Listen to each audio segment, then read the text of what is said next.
नमस्कार दोस्तों, स्वागत है आप सभी का हमारे चैनल पर। अभी तक की सारी बड़ी और जरूरी खबर हम आपके लिए लेकर आए, जहां पर चाइना भारत विवाद को लेकर अभी की बड़ी खबर आ रही है दोस्तों, जहां पर भारत ने उठाया चाइना को लेकर ये बड़ा कदम, बताएंगे आपको। साथ ही बिहार चुनाव से भी जुड़ी बड़ी खबरें आ रही है दोस्तों। लेकिन उससे पहले अगर आप भी मानते हैं कि मोदी जी है तो हर चीज मुमकिन है, तो अभी कर दीजिए इस वीडियो को लाइक, चैनल को कर दीजिए सब्सक्राइब, बेल आइकन दबाइए, साथ ही कमेंट बॉक्स में लिख दीजिएगा जय हिंद। जी हाँ दोस्तों, तो चलते पहली बड़ी खबर की ओर, जहां आपको बताएंगे दोस्तों कि भारत ने दी चाइना को चेतावनी, गोली चलाने को लेकर कही है बड़ी बात। जी हाँ दोस्तों, क्या कही भारत ने बताएंगे आपको। साथ ही बताएंगे जहां पर भारत की मिसाइल से कांपता हुआ नजर आ रहा है चाइना। जी हाँ दोस्तों, वो कौन सी मिसाइल है वो भी बताएंगे आपको। साथ ही दोस्तों, चाइना की दादागिरी खत्म होने को लेकर जापानी प्रधानमंत्री ने मोदी को दिया इस तरह का सुझाव। वो क्या सुझाव है बताएंगे आपको दोस्तों। साथ ही बताएंगे जहां पर बिहार चुनाव को लेकर नया ओपिनियन पोल, किसकी सरकार बनेगी दोस्तों बताएंगे आपको, तो बन रहिएगा वीडियो के अंत तक। साथ ही रेलवे से जुड़ी बड़ी खबर आ रही है, जहां पर दिल्ली से गाजियाबाद होते हुए यहां तक चलेगी हाई स्पीड ट्रेन। जी हाँ दोस्तों, तो ये सारी खबरें जानने के लिए हमारे साथ बने रहिएगा दोस्तों, और इस वीडियो को पूरे भारत में शेयर करना बिल्कुल मत भूलिएगा। तो चलते पहली बड़ी खबर की ओर, जहां आपको बता दें कि भारत की चेतावनी, यदि चीनी सैनिक हमारी पोस्ट पर आए तो भारत गोली चलाने से नहीं हिचकेगा। जी हाँ दोस्तों, आपको बता दें लद्दाख में एलएसी पर तनातनी के बीच भारत ने चीन को चेतावनी देते हुए कहा है कि अगर पीएलए के जवानों ने हमारी एलएसी पोस्ट पर आने की गुस्ताखी भी की तो इंडियन आर्मी के सिपाही सेल्फ डिफेंस यानी आत्मरक्षा में फायरिंग करेंगे। ये जानकारी सरकार के सूत्रों के हवाले से मिली है। जी हाँ दोस्तों, सरकारी सूत्रों के हवाले से पता चला है कि गलवान घाटी में हुई घटना के बाद से भारत ने चीन को दो टूक कहा है कि यदि चीन के सैनिक हमारी पोस्ट पर आते हैं तो हमारी सेना के जवान सेल्फ डिफेंस में गोलियां चलाएंगे और गोलियां चलाने से बिल्कुल भी हिचकेंगे नहीं। ऐसे में दोस्तों बड़ी बात और बड़ी चेतावनी भारत की तरफ, भारतीय सेना की तरफ से चाइना के सेनाओं को दी गई है दोस्तों। ऐसे में भारतीय सेना के इस बयान का आप कितना समर्थन करते हैं दोस्तों, और क्या आप भी यही चाहते हैं दोस्तों कि जैसे ही चीनी सेना भारत के पोस्ट पर आए उस समय हमारी भारतीय सेनाओं को गोली चला देना चाहिए दोस्तों? आपका क्या मानना है ऐसे में जरूर बताइएगा। देखते हैं क्या मानते हैं आप लोग। एक और खबर की माने तो भारत की मिसाइल से कांपा चाइना, चीन की केडी 63 क्रूज को देगा टक्कर। जी हाँ दोस्तों, चीन और भारत के बीच बढ़ते विवाद के बीच अब भारत भी उनकी भाषा में जवाब देने को तैयार है। भारत ने सेना के अभ्यास परीक्षण के लिए पृथ्वी 2 मिसाइल का उड़ीसा के एक केंद्र में सफल प्रायोगिक परीक्षण किया। चीन ने हाल ही में डोकलाम में केडी 63 क्रूज मिसाइल तैनात की थी, जिसके जवाब में अब भारत ने परमाणु क्षमता से संपन्न पृथ्वी 2 का सफल परीक्षण कर चीन को चेतावनी दे दी है। आपको बता दें दोस्तों, रक्षा अनुसंधान और विकास संगठन डीआरडीओ के एक अधिकारी के अनुसार ये 350 किलोमीटर की दूरी मार करने वाली इस मिसाइल को आईटीआर के प्रक्षेपण परिसर 3 से 1 मोबाइल लॉन्चर से दागा गया। परीक्षण को नियमित अभ्यास करार देते हुए कहा गया है कि मिसाइल के प्रक्षेपण पथ पर रडारों, इलेक्ट्रो ऑप्टिकल ट्रैकिंग प्रणाली और टेलीमेट्री केंद्रों से नजर रखी गई, जिसने सभी मानकों को प्राप्त कर लिया। ऐसे में दोस्तों इस मिसाइल को देखकर चाइना कांपता हुआ नजर आ रहा है दोस्तों, और भारत ने पूरी तैयारी कर ली है। और चाइना जिस प्रकार से अपने मिसाइलों के थ्रू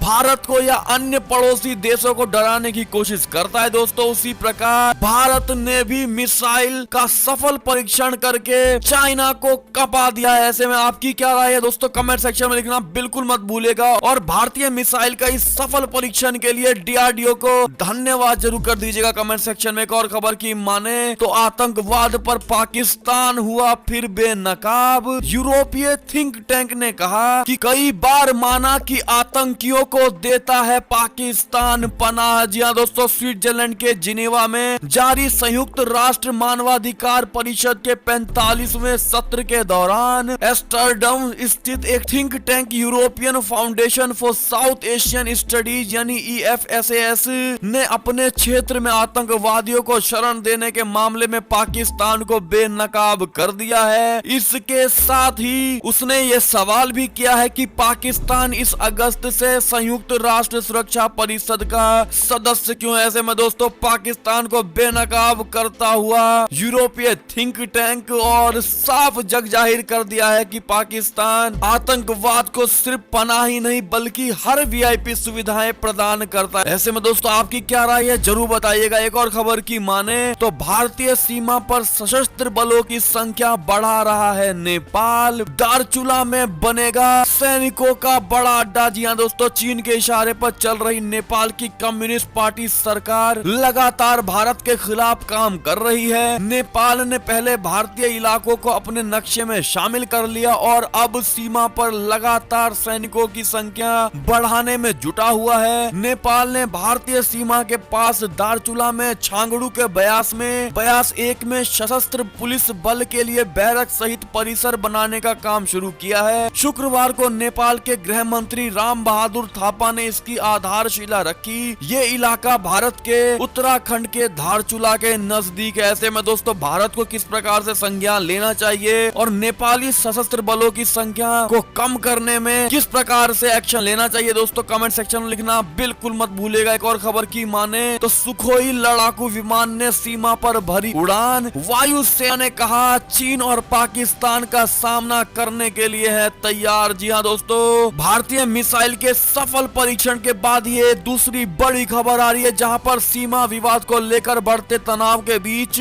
भारतीय वायुसेना ने शुक्रवार को कहा कि हमें ये संदेह है कि चाइना और पाकिस्तान दोनों भारत के खिलाफ एक साथ आ सकते हैं। ऐसी स्थिति में हम दोनों मोर्चों पर एक साथ सामना करने को तैयार हैं। भारतीय वायुसेना ने कहा कि हम इन दोनों देशों की गतिविधियों पर अपनी पैनी नजर बनाए हुए हैं। इसी बीच भारतीय वायुसेना ने पीओके और चीन सीमा के पास एक फॉरवर्ड एयरबेस पर सुखोई 30 MKI लड़ाकू विमान का संचालन किया। बता दें कि फॉरवर्ड एयरबेस से पाकिस्तान 50 किलोमीटर के आसपास है और रणनीतिक दौलत बेग ओल्डी लगभग 80 किलोमीटर की दूरी पर है। ऐसे में दोस्तों सुखोई विमान ने जिस प्रकार से उड़ान भरी है दोस्तों, ऐसे में चाइना और पाकिस्तान की आत्मा निकलती हुई दिखाई दे रही है। इस पर आपकी क्या प्रतिक्रिया है जरूर बताइएगा। एक और खबर की माने तो चीनी दादागिरी के दिन होंगे अब खत्म। जापानी प्रधानमंत्री ने मोदी को दिया क्वाड का सुझाव। जी हां दोस्तों, एशिया में चीन की बढ़ती दादागिरी को रोकने के लिए जापान और भारत अपने संबंधों को मजबूत कर रही है। इसी सिलसिले में जापान के नवनियुक्त प्रधानमंत्री योशिहिदे सुगा ने भारतीय प्रधानमंत्री नरेंद्र मोदी से बात की है। शुक्रवार को हुई बातचीत के दौरान प्रधानमंत्री मोदी और सुगा ने दोनों देशों के बीच आर्थिक और सैन्य संबंधों को और मजबूत करने पर सहमति जताई है। वहीं प्रधानमंत्री सुगा ने चीन से बढ़ते खतरे को कम करने के लिए क्वाड का सुझाव दिया है। जी हां दोस्तों, ऐसे में बड़ी खबर आ रही थी जहां पर प्रधानमंत्री नरेंद्र मोदी को क्वाड का सुझाव देते हुए जापानी प्रधानमंत्री दिखाई दे रहे दोस्तों। ऐसे में भारत और जापान के रिश्ते को लेकर आपकी क्या राय है दोस्तों जरूर बताइएगा। और जापान के नए प्रधानमंत्री बनने पर आपने उनको योशिहिदे सुगा को बधाई जरूर दे दीजिएगा दोस्तों। एक और खबर की अगर माने तो LAC पर तनाव के बावजूद चीन ने 2 कलाम के पास तैनात किए परमाणु बॉम्बर और क्रूज मिसाइल। जी हां दोस्तों, एक और खबर की माने तो UN में छलका POK के कार्यकर्ता का दर्द। कहा पाकिस्तान को हमारे साथ जानवरों जैसा व्यवहार करने से UN रोके। जी हां दोस्तों, आपको बता दें संयुक्त राष्ट्र मानवाधिकार परिषद की जिनेवा में चल रही बैठक के दौरान POK कार्यकर्ता मोहम्मद सज्जाद राजा संयुक्त राष्ट्र में कहा कि हम पाकिस्तान के कब्जे वाले कश्मीर के लोग संयुक्त राष्ट्र से अनुरोध करते हैं कि पाकिस्तान को हमारे साथ जानवरों जैसा व्यवहार करने से रोके। आजाद कश्मीर चुनाव अधिनियम 2020 ने हमारे राजनीतिक, नागरिक और संवैधानिक अधिकारों को छीन लिया है। हम अपने ही घर में गद्दार माने जाते हैं। जी हाँ दोस्तों, इस प्रकार से पीओके के लोग खुद दोस्तों पाकिस्तान से परेशान दिखते हुए नजर आ रहे हैं और मदद की गुहार लगाते हुए यूएन से दिखाई दे रहे हैं। दोस्तों, इस पर आपकी क्या प्रतिक्रिया है जरूर बताइएगा। और अगर आप भी यही चाहते हैं कि पीओके के सारे लोगों को मिलकर एकजुट होकर भारत के साथ आने का निवेदन करना चाहिए दोस्तों, तो कमेंट सेक्शन में आप भी निवेदन होना जरूरी है लिखकर जरूर बताइएगा। एक और खबर की माने तो सर्वे में आज सामने आया भारत वंशियों के ट्रंप के प्रति इतना झुकाव क्यों है, इसका बड़ा कारण। जी हाँ दोस्तों, सर्वेक्षण के अनुसार भारतीय अमेरिकियों के प्रति सम्मान दिखाते हुए ट्रंप के भारत और मोदी को एक समान मुकाम पर पहुंचाने में उन्हें लोकप्रिय बना दिया। भारतीय अमेरिकियों के बड़ी संख्या में राष्ट्रपति डोनाल्ड ट्रंप के समर्थन में आने के कई कारण हैं। इनमें से एक कारण प्रधानमंत्री नरेंद्र मोदी के साथ उनकी दोस्ती है। ये दावा ट्रंप के चुनाव प्रचार अभियान में लगे एक दल द्वारा किए गए सर्वेक्षण में किया गया। ऐसे में दोस्तों इस सर्वे का आप कितना समर्थन करते हैं और कितना इसको सच मानते हैं दोस्तों, कमेंट सेक्शन में लिखना जरूर बताइएगा। अगर 100% मानते हैं सच तो लिखिएगा 100% ट्रू। एक और खबर की माने तो CICA में भारत ने पाकिस्तान को दिया जवाब, कश्मीर लद्दाख हमारा था, हमारा है और हमारा ही रहेगा और पाकिस्तान को मुद्दा भटकाने की कोई आवश्यकता नहीं है। जी हाँ दोस्तों, इस प्रकार की बड़ी बात कही गई है भारत की ओर से। ऐसे में दोस्तों आपकी क्या राय है? और दोस्तों अगर आप भी यही मानते हैं कि जम्मू कश्मीर और लद्दाख भारत का अभिन्न अंग था, है और आगे भी रहेगा, तो इसी बात को आप कमेंट सेक्शन में जरूर लिखकर बताइएगा। दोस्तों एक और खबर की अगर माने तो अमेरिका का बड़ा बयान, भारतीय उपमहाद्वीप में छोटे हमले कर सकता है अल कायदा। जी हाँ दोस्तों, एक और खबर की माने तो ग्लोबल टाइम्स ने दी है ताइवान को धमकी, अमेरिकी सेना अगर ताइवान वापस लौटी तो चाइना छेड़ देगा युद्ध। जी हाँ दोस्तों, चीन के सरकारी भोपू ग्लोबल टाइम्स ने धमकी दी है कि अगर अमेरिका की सेना ताइवान वापस लौटी तो चीन युद्ध छेड़ देगा। ग्लोबल टाइम्स के एडिटर हु शिजिन ने अमेरिका और ताइवान को धमकाते हुए कहा कि चीन अलगाव रोधी कानून एक ऐसा टाइगर है जिसके दांत भी हैं। दरअसल ग्लोबल टाइम्स के एडिटर एक अमेरिकी जनरल में ताइवान में अमेरिकी सेना के भेजने के सुझाव पर भड़के हुए थे और ऐसे में दोस्तों इस प्रकार की ताइवान और अमेरिका को धमकी दी गई है। इस पर आपकी क्या प्रतिक्रिया है दोस्तों? क्या आपको नहीं लगता कि चाइना के इस गिदड़ भभकी से अमेरिका और ताइवान डरने वाले नहीं है दोस्तों? तो आप भी इस बात को जरूर लिखकर बताइएगा। एक और खबर की माने तो अमेरिका ने क्यूबा पर लगा दिया है आर्थिक बैन। जी हाँ दोस्तों, बीते दिनों भारत और अमेरिका द्वारा चीन और चीनी प्रोडक्ट पर बैन लगाने का सिलसिला चल ही रहा था। वहीं अब अमेरिका ने एक अन्य देश पर भी बैन लगाने का ऐलान कर दिया है। बताते चले कि अमेरिका द्वारा क्यूबा पर आर्थिक बैन लगाने का फैसला लिया गया है। अमेरिका ने लगाया क्यूबा पर नया आर्थिक बैन। दरअसल अमेरिका ने आज हवाना में सरकार के राजस्व के स्रोतों को भविष्य के लिए कम करने के प्रयासों के तहत क्यूबा पर नया आर्थिक बैन लगा दिया है। इस बैन का आप कितना समर्थन करते थे दोस्तों, कितना समर्थन करते हैं दोस्तों, कमेंट सेक्शन में लिखना बिल्कुल मत भूलेगा। एक और खबर की माने तो MEA का बयान, कहा सीमा विवाद को हल करने की दिशा में एक और बड़ी कदम, कमांडर स्तरीय बैठक जल्द होगी चाइना के साथ। ऐसे में दोस्तों अभी भी बैठक की बात जो चल रही है चाइना के साथ में, क्या आपको नहीं लगता कि कितनी भी बैठक हम कर लें लेकिन चाइना सुधरने वाला नहीं है दोस्तों, और चाइना लातों का ही भूत है? अगर आपका भी यही मानना है तो कमेंट सेक्शन में अपनी बात जरूर लिखिएगा ताकि आपकी बात बड़े कमांडर स्तर तक पहुंचे और वो मीटिंग की अब आगे ना सोचे और सीधा चाइना को चाइना के ही लहजे में जवाब देने की कोशिश करे। एक और खबर की माने दोस्तों तो UNHRC में भारत ने पाकिस्तान को किया फिर बेनकाब, कहा आतंकवाद मानवाधिकार का सबसे बड़ा उल्लंघन। जी हाँ दोस्तों, एक और खबर की अगर माने तो Bihar election ABP opinion poll से ये बड़ी खबर आ रही है जहां पर मिथिलांचल में UPA को लग सकता है बड़ा झटका। जाने क्या कहता है ओपिनियन पोल। दरअसल बिहार के चुनावी दंगल की शुरुआत में कल इलेक्शन कमीशन ने चुनावों की तारीखों का ऐलान कर दिया। राज्य में नीतीश कुमार के नेतृत्व में सत्ताधारी NDA और महागठबंधन UPA के बीच सीधा मुकाबला है। इस बीच ABP न्यूज सी वोटर के सर्वे में ओपिनियन पोल UPA के लिए अच्छी खबर लेकर नहीं आ रहा है दोस्तों।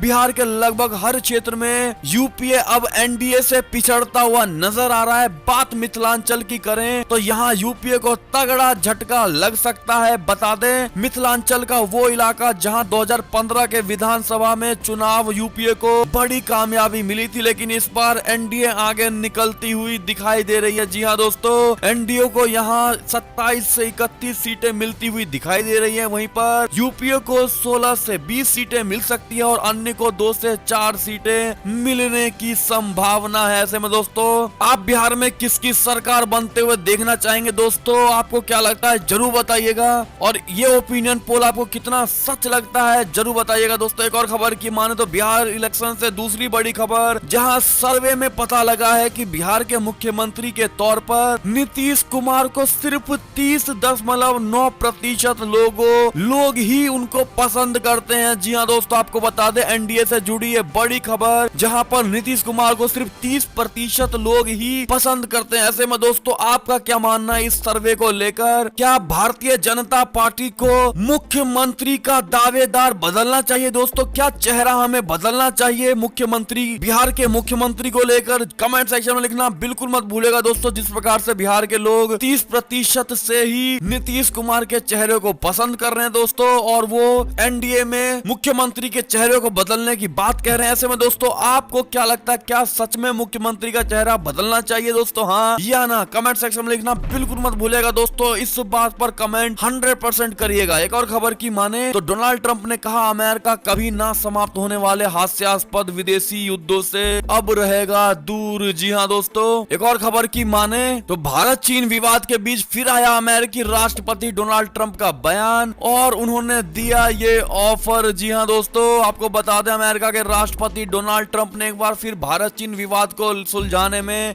मदद की पेशकश की है। ट्रंप ने कहा कि वे चाहते हैं कि दोनों देशों के रिश्ते सामान्य हो जाएं और इसके लिए वो हर संभव मदद करने को तैयार है। ऐसे में दोस्तों, भारत को किस प्रकार से जवाब देना चाहिए डोनाल्ड ट्रंप को मध्यस्थता को लेकर जरूर बताइएगा। क्या आपको नहीं लगता दोस्तों कि अब बातें चाइना से सुलझ नहीं सकती हैं दोस्तों? सिर्फ जब तक लातों के भूत को लातों से जवाब नहीं देंगे दोस्तों, चाइना नहीं सुधरने वाला। आपको क्या लगता है जरूर बताइएगा। एक और खबर की माने तो चीन में विगर मुस्लिमों पर अत्याचार, ढा दी गई 16,000 मस्जिदें। जी हाँ दोस्तों, बड़ी खबर आ रही थी चाइना से, जहां पर मुस्लिमों के मस्जिदों को ढा दिया गया है दोस्तों। एक और खबर की माने तो प्रधानमंत्री मोदी ने जापान के नए प्रधानमंत्री योशिहिदे सुगा को फोन पर दी बधाई और कहा, महामारी के बाद आप हमारे भारत जरूर आए, आपका स्वागत है भारत में। एक और खबर की माने तो 12वीं पास छात्रा को 25,000 और ग्रेजुएट होने पर 50,000 रुपए देगी बिहार सरकार। सीएम नीतीश का ये बड़ा ऐलान चुनावी दौर के बीच में। ऐसे में दोस्तों, आप इस ऐलान का कितना समर्थन करते हैं जरूर बताइएगा। एक और खबर की अगर माने तो कोरोना के साथ अब डेंगू से भी जूझ रहे हैं दिल्ली के डिप्टी सीएम मनीष सिसोदिया। अब प्लाज्मा थेरेपी से होगा इनका इलाज। जी हाँ दोस्तों, एक और खबर की अगर माने तो एसबीआई ला रहा तो दिल्ली से वाया गाजियाबाद होते हुए मेरठ तक चलेगी हाई स्पीड ट्रेन। जी हाँ दोस्तों, हाई स्पीड ट्रेन के लिए अभी इंतजार करना होगा। इस प्रोजेक्ट के पूरा हो जाने के बाद दिल्ली एनसीआर के लाखों यात्रियों को सहूलियत होगी। खास बात यह है कि इस आरआरटीएस प्रोजेक्ट से दिल्ली के 2 प्रमुख रेलवे स्टेशन सराय काले खां और आनंद विहार टर्मिनल भी कनेक्ट हो जाएंगे। जी हाँ दोस्तों, ऐसे में बड़ी खबर आ रही थी। एक और खबर की अगर माने तो संयुक्त राष्ट्र समिति का कहना है कि भ्रष्टाचार की मार सबसे अधिक निर्धन लोगों पर पड़ी है। जी हाँ दोस्तों, एक और खबर की माने तो ट्विटर छाप नेता है आप प्रियंका, अखिलेश और मायावती, इनके लिए डिप्टी सीएम मोदी ने दी इस प्रकार के वचन। जी हाँ दोस्तों, एक और खबर की अगर माने तो ड्रग्स केस में करण जौहर को समन भेज सकता है एनसीबी, पार्टी वीडियो को लेकर होगी पूछताछ। जी हाँ दोस्तों, और ये थी अब तक की सारी बड़ी खबरें। आपको हमारी खबरें कैसी लगी? आशा करता हूँ अच्छी लगी होगी दोस्तों। अगर जरा भी अच्छी लगी है तो इस वीडियो को अभी अपने भाई बंधुओं में व्हाट्सएप, फेसबुक, पूरे भारत में शेयर करना बिल्कुल मत भूलिएगा दोस्तों। और अभी कर दीजिए इस वीडियो को लाइक।